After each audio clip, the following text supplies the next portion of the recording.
Nobody really talks about Bad Blood, Taylor Swift, Katy Perry, how that song possibly killed Katy Perry's career, or at least started the downfall of it. Everybody always points to Witness and the Witness era, her shaving her hair. It's like maybe that song played at least some of a part in Katy's downfall, because there was like what 6,000 squad members in Taylor Swift's squad at the time.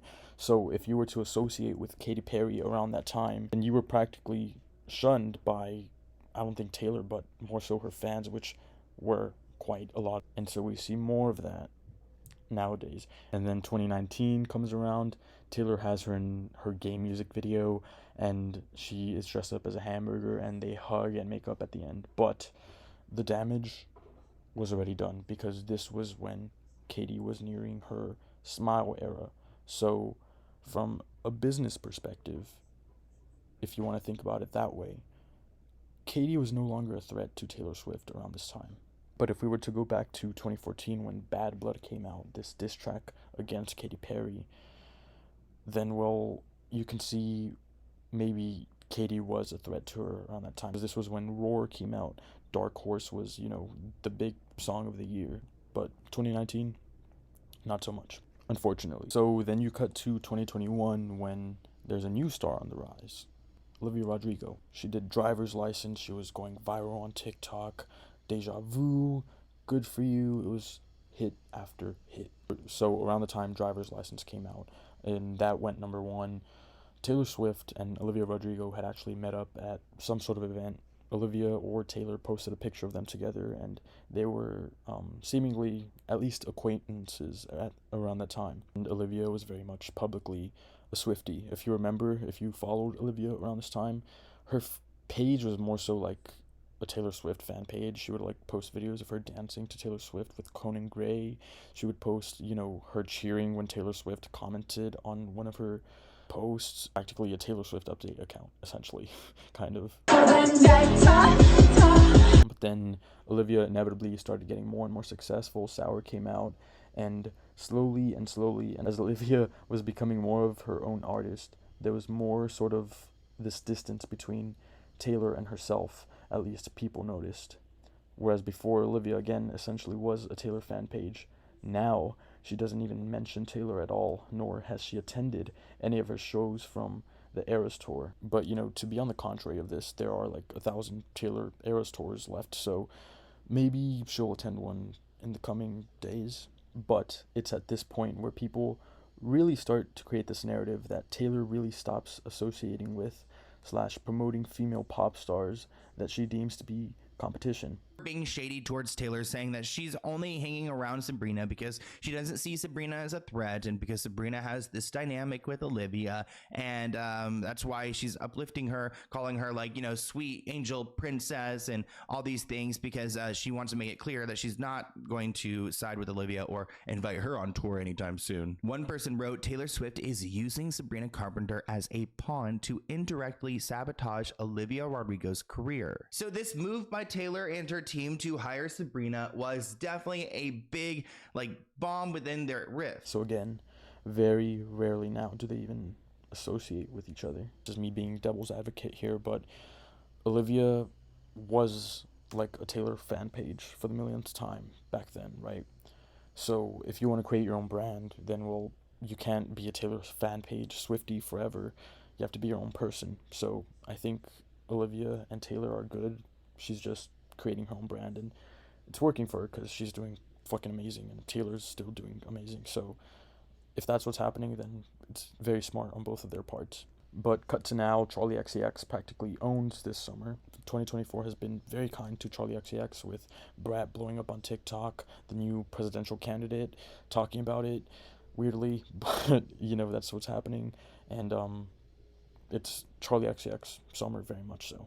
Must we not forget that Taylor Swift dropped her 11th, 12th album around this time, Tortured Poets Department. This is from digitalmusicnews.com.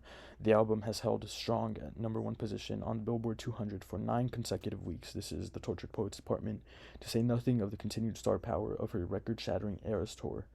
So, what could the Cruel Summer songstress possibly be worried about?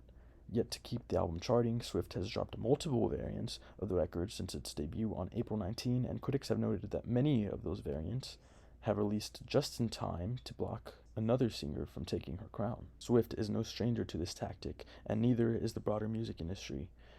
But it's no coincidence that Taylor has released these variants to coincide with the incoming threats for that coveted number one spot, namely Billie Eilish, Dua Lipa, which I didn't even know about until I read this, and Charli XCX. With her sheer fan power alone, Swift might not even need the extra variants to secure that win week after week, but the releases serve as an insurance policy, if nothing else. And there will always be fans that eat up the additional content, even if many of those album variants only include a single bonus track, sometimes for an extremely limited window of availability.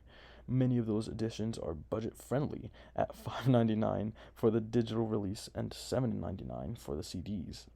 But that quickly adds up for fans determined to own every version. Though her fans are quick to come to her defense, asserting that Swift had planned all these variants in advance and couldn't possibly have known when another artist was going to release an album, the online storm continues to brew. Quote, "People find a reason to maybe make it about her," says one devoted fan. "They just tend to gravitate towards her because she's everywhere." Billie was quick to gravitate towards criticizing the quote-unquote wasteful practice of releasing so many physical variants, although she insisted she wasn't specifically targeting Swift. And Swifties will be quick to note that Eilish has also released variants of her music, though Billie makes a point to use recycled materials as much as possible. So, will there be even more Tortured Poets Department variants? Undoubtedly, yes.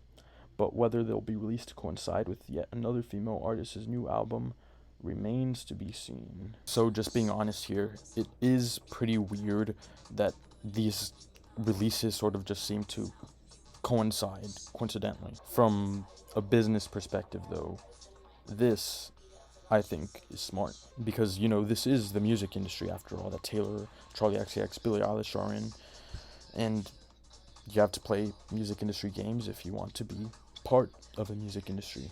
Taylor wouldn't be where she is right now if she wasn't cutthroat. Like last summer was basically her summer, and if she wanted to be nice and give that summer to Nicki Minaj and Ice Spice with Barbie World, she wouldn't have pushed Cruel Summer as hard as she did, or at least her team. Again, this is the music industry, and Cruel Summer was as big as it got because they decided to push that song as opposed to just let another artist take over. I mean, from a business perspective, that'd be like hosting the Krusty Krab and just letting all your customers go to Kelp Shake. So, in conclusion, I get it. I do get it why Taylor's doing this. Is it petty? Does it seem petty? Sure. But again, from a business perspective, if you want to sell and if you want to be at the top, which is what business is all about, then you have to resort to putting out 1,000 variants of whatever it is you're selling, whether it be a burger, like Jack in the Box just did Deadpool, Wolverine, so they're competing with McDonald's. They're trying to be at the top spot, even though I think McDonald's beats them. But, you get the example. Yeah, that was that. If you made it this far, thank you for watching. I'm burning hot in this room. I'm going to go take a quick shower. And, let me know what you think. If you think Taylor's being petty or if she's just being a good businesswoman. Yeah. Hope to see you soon. Thank you for watching again, and have a good day or night.